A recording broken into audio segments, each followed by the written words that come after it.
apprenons à remercier les gens qui nous rejettent et les lieux qui nous rejettent. Parfois, c'est en nous rejetant qui nous ont poussés vers le trône et vers l'endroit où on devait s'installer.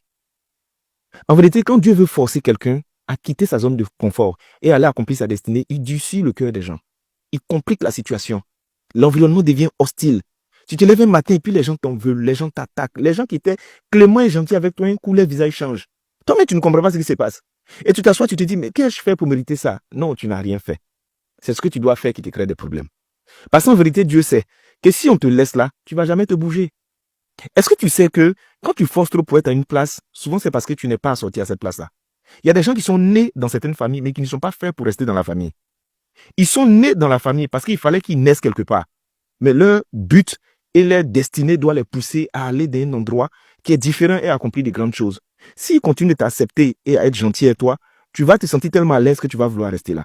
C'est pourquoi souvent il ne faut pas t'agripper à certains lieux. Tu sais, il y a des gens, ils pensent que leur place est réservée. Or, ils doivent créer les places. Il y a des gens, ils sont nés, leur place est déjà là.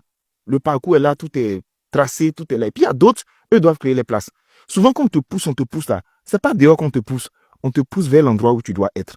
Donc, arrête d'avoir de la haine et de la rancœur envers tout le monde. Souvent, il y a des gens, leur cœur est dur.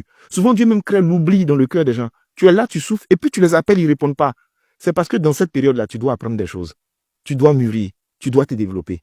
Et je vais te donner une seule information que tu dois retenir. Même quand tu te perds sur le chemin, la perte fait partie du chemin pour que tu retrouves ton vrai chemin.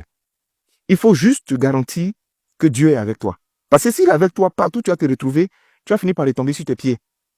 Toutes les personnes qui ont accompli de grandes choses, témoignez en bas pour qu'ils puissent comprendre que le rejet, l'abandon, l'hostilité, ça fait partie du processus de l'accomplissement de la destinée.